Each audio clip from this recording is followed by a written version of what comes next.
Alguma vez você já foi dormir com aquele pensamento de caramba, hoje eu bem que podia ter sido uma mãe melhor do que eu fui? E tem uma frase que diz assim que quando nasce uma mãe, nasce uma culpa. Eu, eu não sei bem se eu concordo com essa frase, mas eu sei que tem alguém que se compara o tempo todo e em alguma fase específica da vida, essa é a mãe na fase da maternidade. A gente se culpa o tempo inteiro, porque a gente imagina ser uma coisa que nunca é como a gente imaginou, essa é a verdade. Eu sempre sonhei em ser mãe. Eu desde criança, esse era meu sonho. Minha casa, para vocês terem noção, meus pais perguntavam sobre a profissão dos meus irmãos, do que seria, como seria, o que seria. E quando chegava em mim, eu sempre dizia, eu quero ser mãe. Eu quero ser mãe. Não, tá bom, meu pai dizia, sim, você é menina, seguramente você vai ser mãe, mas você precisa de uma profissão.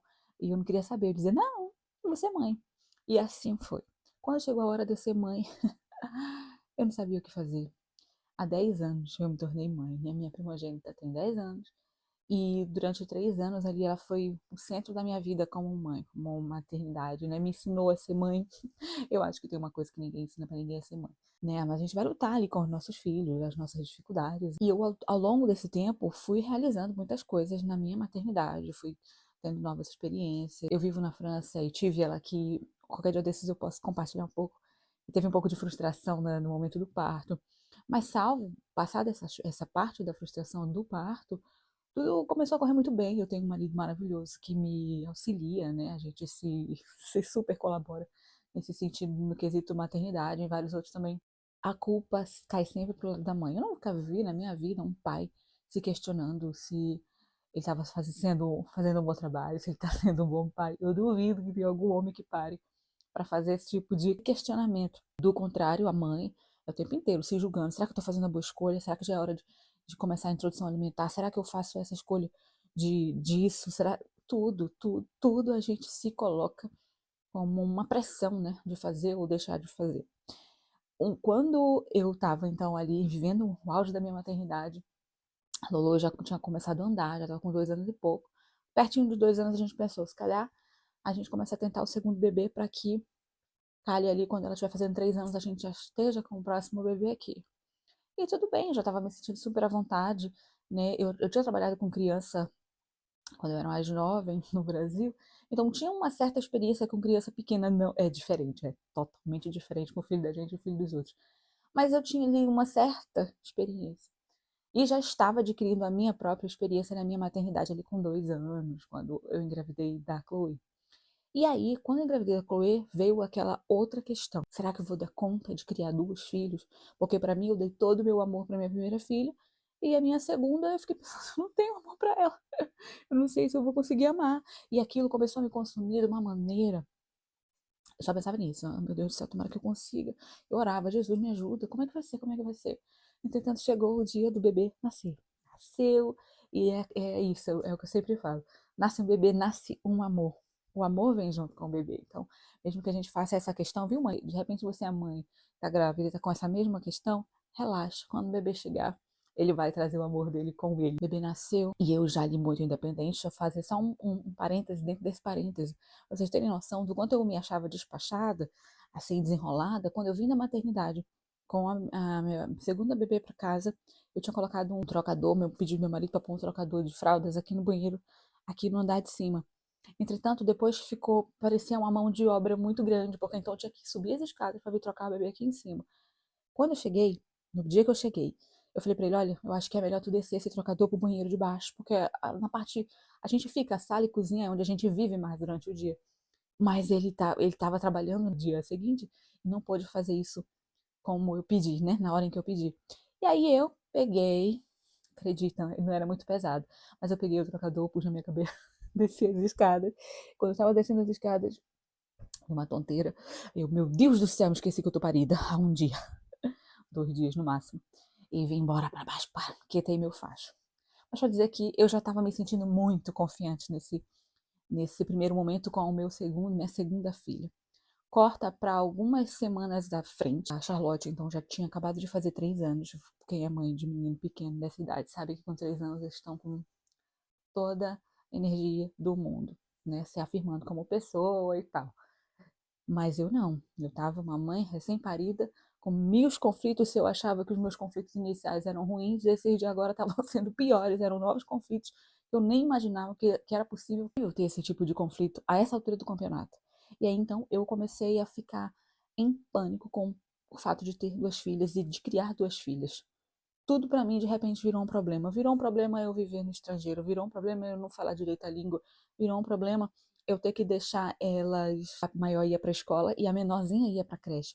Então, tudo virou um conflito, tudo para mim ficou muito enorme. E sem contar com o meu sentimento, que eu tava para ficar doida, eu não suportava mais nada e nem ninguém. Qualquer coisa com os meus sentimentos assim, a flor da pele, tudo estava diante de mim como um problema, não conseguia ver nada como uma oportunidade, não conseguia.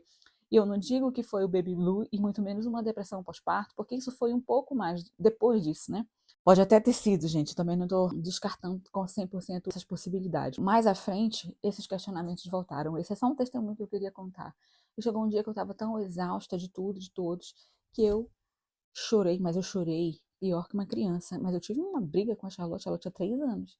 Eu tive uma confusão aqui porque ela queria se impor em alguma coisa e eu não consegui contornar a situação. Eu chorei amargamente. E aí, de repente, aquilo começou a se tornar um hábito. Eu chegava no trabalho de tarde e começava a chorar, entrava no banheiro, começava a chorar, começava a chorar. Um dia, então, meu marido veio e me sacudiu e falou: Liane, reage, acorda, tá tudo bem. E chora se tu precisar, mas não te desespera.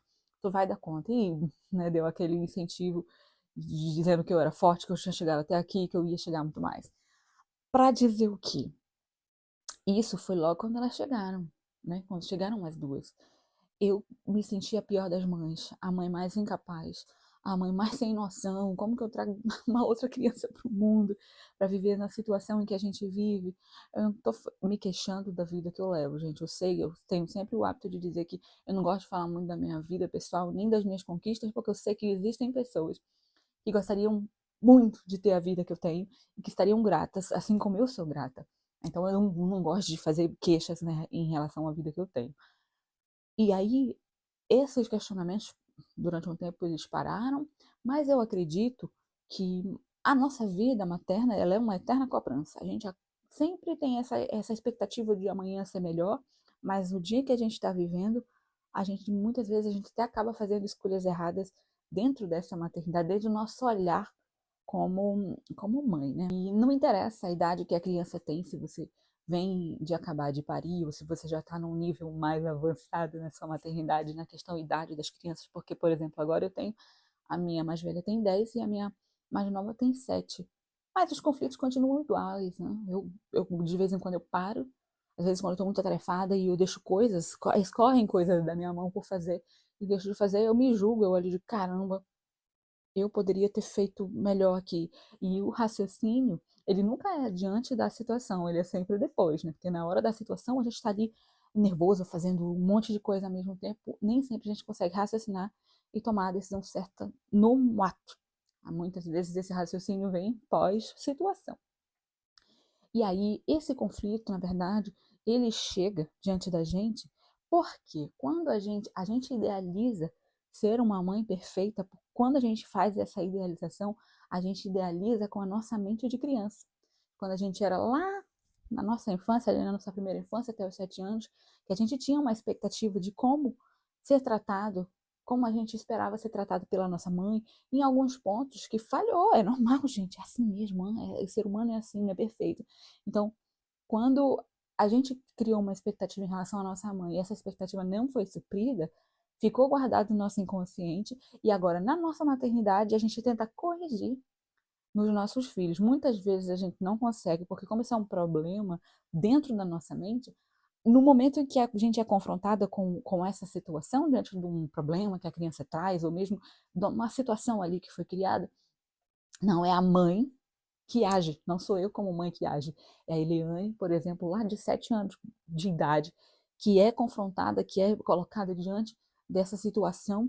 Então, o que que tu acha? Uma criança, dependendo da idade que ela tem, ela não consegue resolver certos conflitos que são colocados diante dela.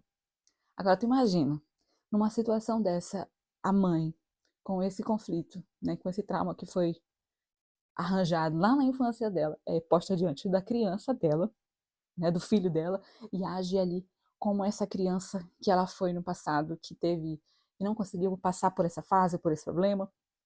que é colocada ali diante dela. Não tem como sair coisa boa, não tem mesmo.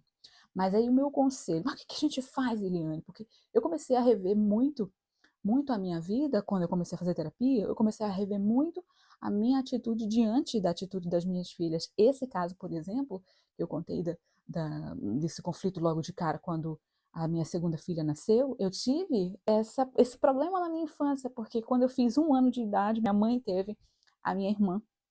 Temos 1 ano exatamente de diferença. Eu fiz 1 ano 13 de dezembro e ela nasceu no dia 16 de dezembro. Então, eu senti essa rejeição, né? Mesmo que tenha sido inconsciente, a minha mãe não rejeitou ninguém, mas eu senti. As crianças estão muito mais sensíveis a essas situações do que propriamente um adulto que sabe disfarçar, sabe suprir com outra coisa. A criança não, ela é 100% presente. E aí, então, eu me vi, depois eu fazendo terapia, eu me vi diante dessa situação com 2 crianças, eu me vi aquela Eliane pequena, aquela criança, que de repente teve que dividir a sua atenção com o outro bebê que tinha acabado de chegar. E ao longo dessas conversas, né, eu comecei a entender, caramba, então eu tenho que tentar solucionar esse problema aqui, porque agora eu já sou uma mãe.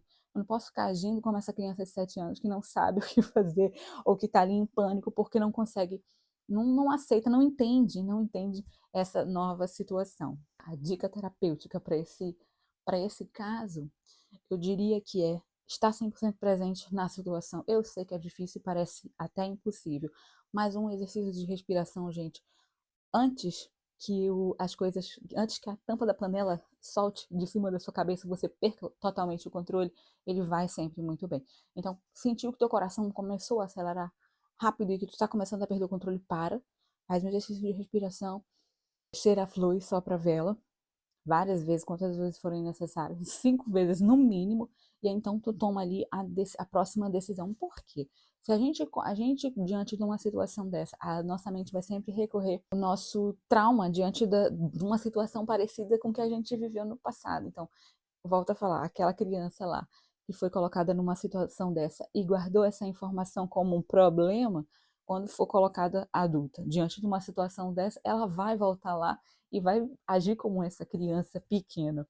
E aí meu conselho é, quando chegar diante de uma situação dessa, calma, respira e pensa, peraí, quem é que está agindo aqui? É a mãe ou é a criança? Ou é eu criança?